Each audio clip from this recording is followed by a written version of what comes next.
ఆహారాన్ని ముందుగా మనకి చేర్చబడింది. ఇది ప్రభుల వాక్కు సర్వేశ్వరుని వందనములు.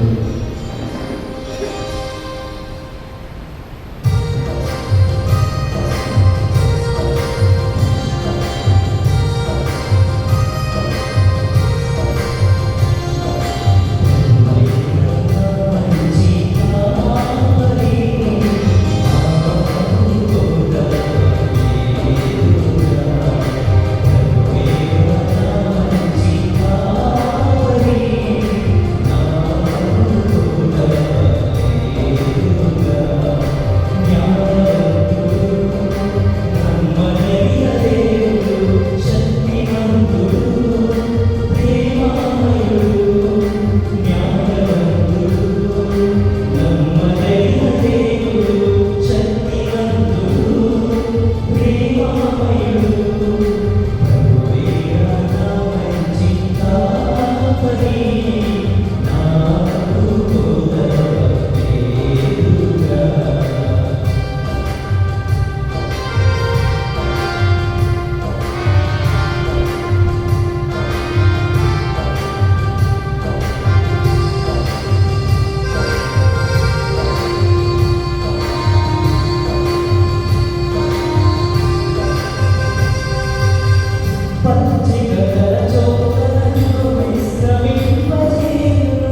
ప్రభువు వాక్కు.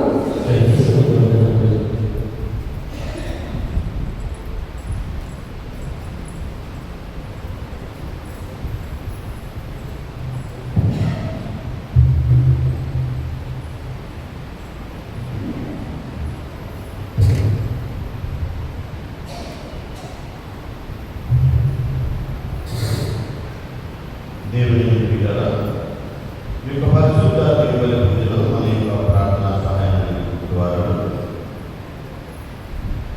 గీతల కిరణ్ కుమార్ మన యొక్క పనులలో దేవుని హస్తం తోడుగా ఉంచి దేవుడు నడిపించాలని, బిడ్డలకు మంచి జ్ఞానం, బంగారు భవిష్యత్తు దయచేయాలని దేవుడు కూర్చోబడుతున్నారు.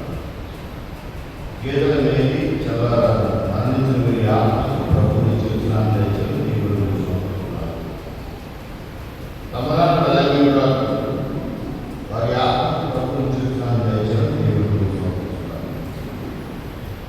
ఈవెన్ అనని రేపు 1వ తారీఖున జరగబోతున్న మహోత్సవం దేవుడి మీద ప్రార్థించకుండా సంరక్షణ కాపుదల నుంచి చక్కగా జరగాలని దేవుడు కూర్చోబడుతున్నారు. వివేక్ చంద్ర షారు విక్టర్ షారు వారి కావలసిన సంతాన భాగ్యం దయచేయాలని దేవుడు కోరుకుంటున్నారు. వారి ఆ బిడ్డకు దేవుడు మంచి ఆరోగ్యం దయచేయాలని దేవుడు కోరుకుంటున్నారు. రేపు ఉద్దేశాలతో పాటు మన యొక్క వ్యక్తిగత ఉద్దేశాలు కూడా ప్రభు బాగా సమర్పిస్తూ వీరి కొరకు మనం మనసులే ప్రార్థిస్తున్నాం.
పునీత యోహాను రాసిన పవిత్ర సువిశేషంలోని భాగము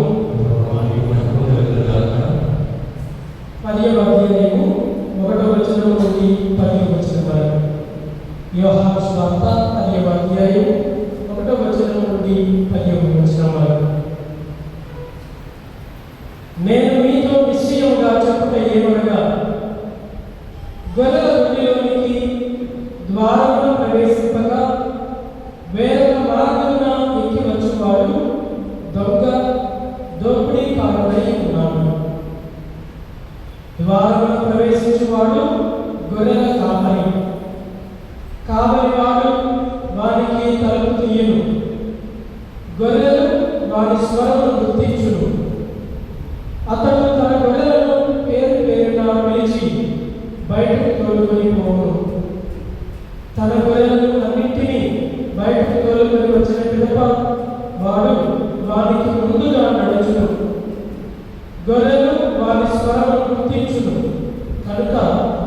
వారి వెంట పోవును.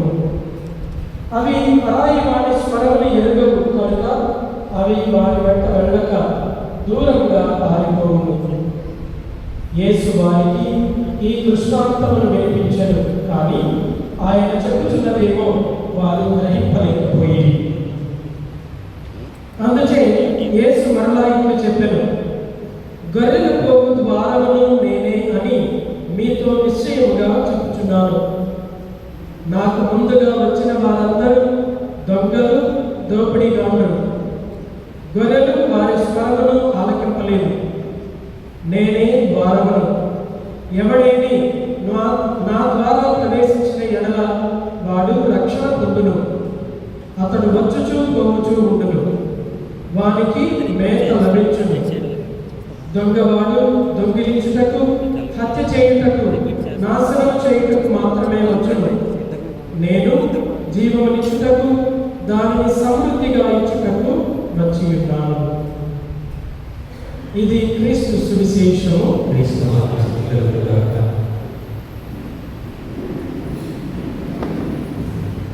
నామమునందు ప్రియ సహోదరి సహోదరులారా, పాస్కా 4వ ఆదివారంలో మనం ఉంటున్నాం. ఈ ఆదివారాన్ని తల్లి తిరుసభ మంచి కాపరి ఆదివారంలో పిలుస్తూ ఉంటుంది, గుడ్ షెపర్డ్ సండే. యేసు ప్రభువును ఒక మంచి కాపరిగా గ్రహిస్తూ ఆ కాపరిలో ఉన్నటువంటి ఉత్తమ లక్షణాలు ఏంటి అని ఆలోచన చేసి ఆ కాపరికి సంబంధించినటువంటి బిడ్డలుగా మనందరం జీవించాలి అని తల్లి తిరుసభ ఈరోజు మనందరికీ నేర్పిస్తుంది. కాబట్టి ఈనాడు ఈ పరిశుద్ధమైన దివ్య పూజావళిలో మనందరం కూడా యేసు ప్రభు ఒక మంచి కాపరిగా ఆయన ఏం చేశాడు అని ఆలోచన చేస్తూ, మరి ఆ కాపరి యొక్క నడిపింపులో ఉన్నటువంటి బిడ్డలుగా మనం జీవిస్తూ ఉన్నామా లేదా అని ఈరోజు మనందరం కూడా ఒకసారి ఆత్మపరిశీలన చేసుకుందాం. ఈనాటి సువిశేష భాగంలో యోహాను సువార్త 10వ అధ్యాయము 1వ వచనంలో, నేను మీతో నిశ్చయముగా చెప్పుట ఏమనగా, గొర్రెల దొడ్డిలోనికి ద్వారమును ప్రవేశింపక వేరొక మార్గంలో ఎక్కి వచ్చేవాడు దొంగ, దోపిడీగాడునై ఉన్నాడు. గొర్రెల దొడ్డిలోనికి ద్వారమును ప్రవేశించాలి. వేరొక మార్గంలో వచ్చినటువంటి వాడు కాపరి కాదు.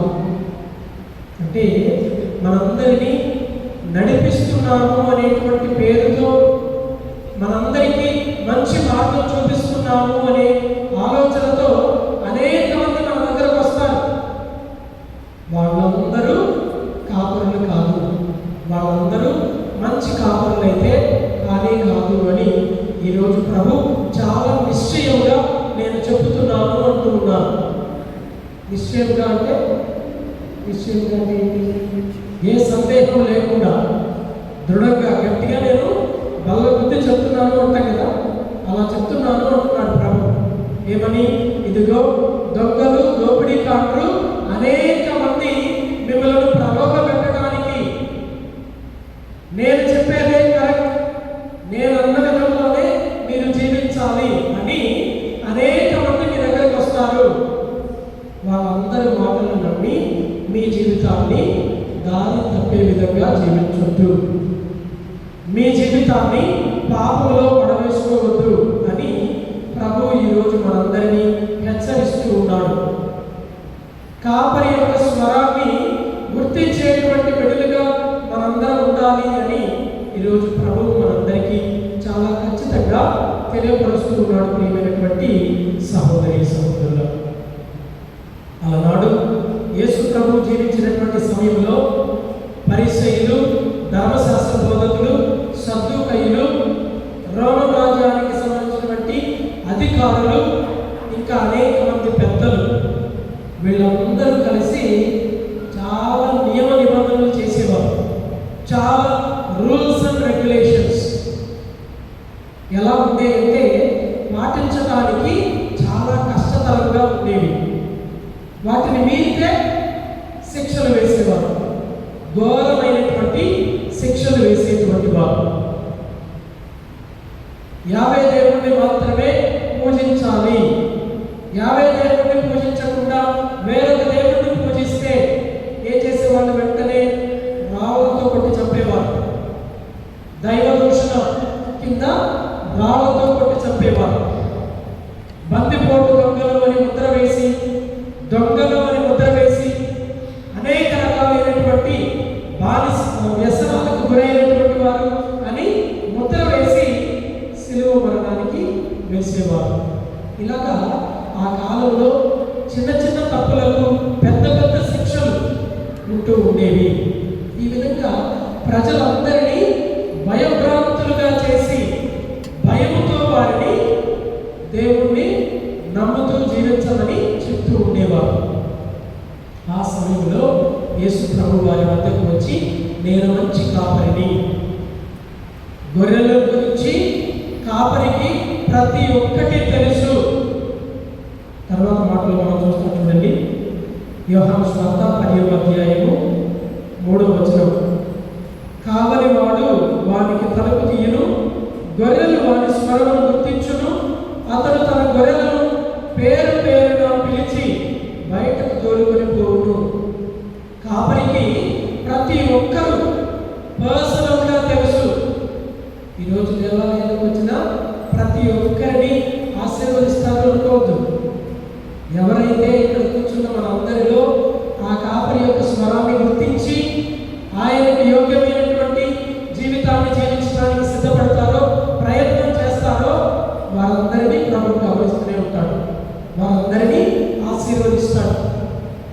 ఇక్కడ కూర్చున్నాం, 100 మంది కూర్చున్నామంటే మన 100 మందిలో ప్రతి ఒక్కరూ ఏ మనస్తత్వంతో ఉంటున్నారు, ఏ ఆలోచనతో ఉంటున్నారు, దేవుని స్వరాన్ని ఆలకిస్తున్నారా లేదా, ఎంతవరకు నిజమైనటువంటి భక్తితో, విశ్వాసంతో, ప్రేమతో దేవుని యొక్క సాన్నిధ్యంలో ఉన్నారు అని ప్రతి ఒక్కటి ఆయన గమనిస్తూనే ఉంటాడు. అందుకే అంటున్నారు, పేరు పేరున ప్రతి ఒక్కరిని పిలుస్తాడట దేవుడు. ఈ విధంగా దేవునికి బిడ్డలకు మధ్య ఫెమిలియారిటీ, పరిచయం చాలా ఎక్కువగా ఉంటుంది. వారు ఒకరికి ఒకరు పరిచయం చేసుకోవడం అవసరం లేదు. దేవాలయంలోనికి వెళ్ళి చేతులు జోడించి ప్రభువుని శరణు వేడితే చాలు, ఆయన నీ ముందే ఉంటారు, నీ పక్కనే ఉంటారు, నీ హృదయంలోనే ఉంటారు. నీవు మాట్లాడే ప్రతి ఒక్కటి ఆలకిస్తూనే ఉంటాడు. పాత నిబంధనలో మనకు ఒక మంచి ఉదాహరణ హన్నా దేవాలయానికి వెళ్ళినప్పుడు ఆమె ఏం చేస్తుంది?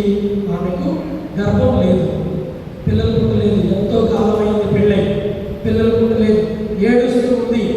దేవాలయానికి వెళ్ళి ప్రార్థన చేస్తుంది. కళ్ళు మూసుకుని చేతులు జోడించి ప్రార్థన చేస్తూ ఉంది. ఆమె ప్రార్థన చేసే సమయంలో మాట బయటకు రావడం లేదు. నోట్లోనే ఆమె కావాల్సినటువంటి ఆ యొక్క వరం కోసం ప్రార్థన చేసుకుంటుంది. పక్కనే ఏలీ ఉన్నాడు, ఏలీ ప్రవక్త. ఆయన ఏమనుకుంటున్నాడు?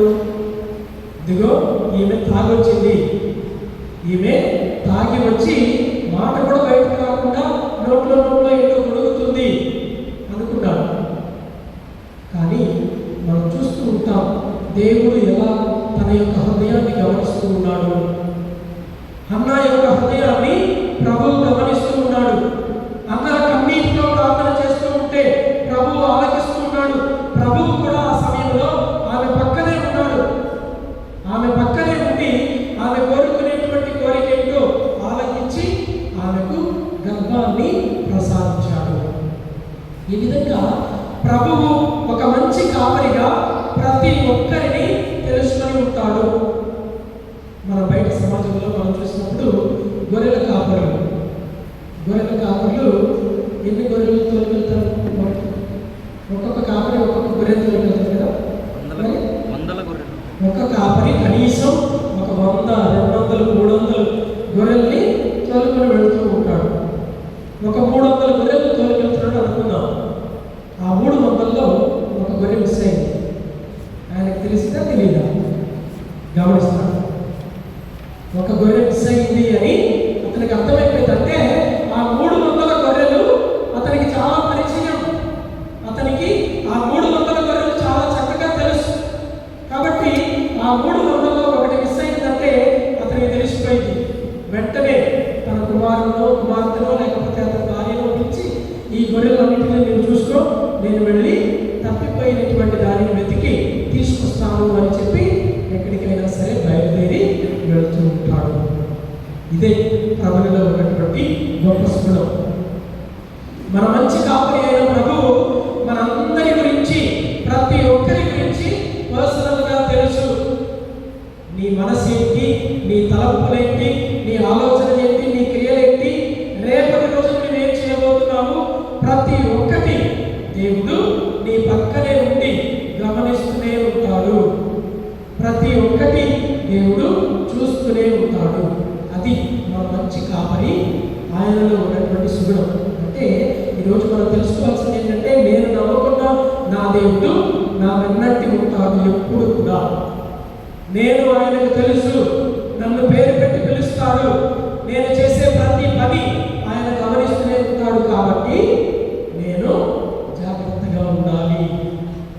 నేను నా మాటలు కానీ, నా ఆలోచనలు కానీ, నా క్రియలు కానీ ఏది కూడా చెడులో ఉండకుండా, పాపంలో ఉండకుండా, చీకటిలో ఉండకుండా జాగ్రత్త పడాలి అనేటువంటి ఆలోచన మనందరం కూడా చేయాలి. ప్రియమైనటువంటి సహోదరి సహోదరుల, మరి తర్వాత విషయము, తన గొర్రెలను అన్నింటినీ బయటకు తోలుకొని వచ్చిన పిదప వాడు వానికి ముందుగా నడుచును. గొర్రెల కాపరంట గొర్రెలను ఆ దొడ్డిలో నుంచి బయటకు తోలుకొచ్చిన తర్వాత గొర్రెలకు ముందు నడుస్తాడంట. గొర్రెలకు ముందు నడుస్తాడు. గొర్రెల కాపరి ఎప్పుడు కూడా గొర్రెల ముందే ఉంటాడు. ఎందుకని గొర్రెల కాపరి ముందు ఉంటాడు?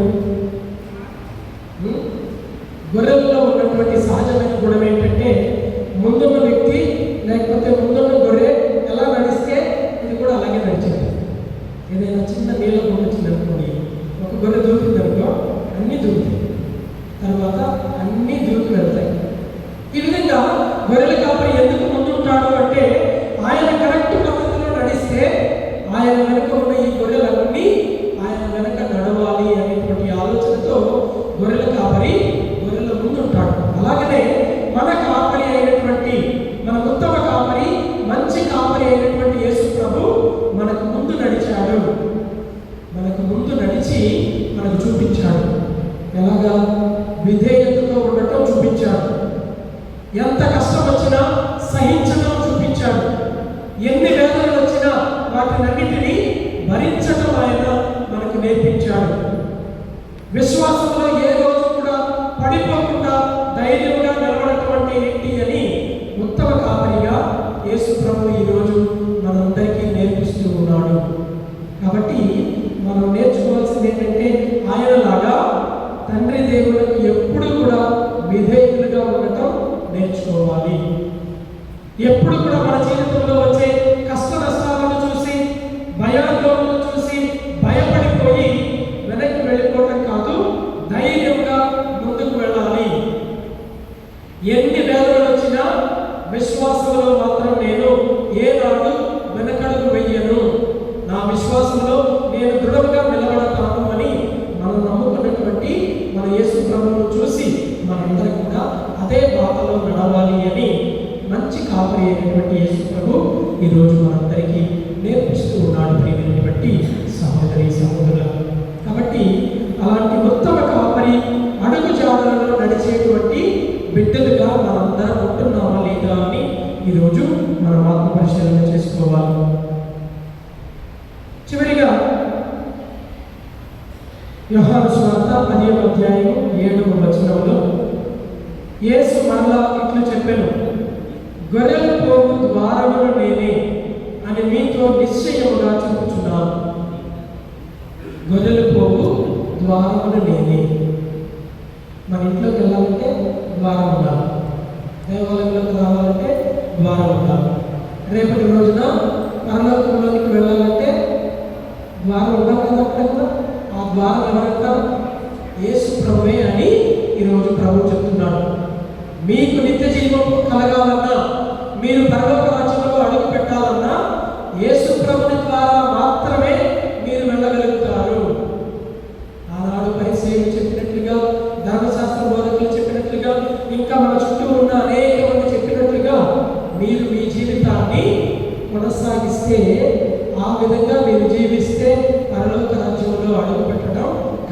ప్రభువు కాబట్టి పరలోక రాజ్యంలో అడుగు పెట్టాలి అని తలంచుకునే ప్రతి ఒక్కరూ యేసు ప్రభునిలాగా జీవించడం మొదలు పెట్టాలి. ఈరోజు యేసు ప్రభువు ఎలాగైతే విధేయత కలిగి, దైవ ప్రేమ కలిగి, సోదర ప్రేమ కలిగి, సోదరుల కోసం ప్రాణాన్ని కూడా త్యజించేంత ప్రేమను చూపించాడో అలాంటి ఒక మార్గంలో మీరు కూడా జీవిస్తే ఖచ్చితంగా పరలోక రాజ్యంలో మనందరం అడుగు పెడతాం.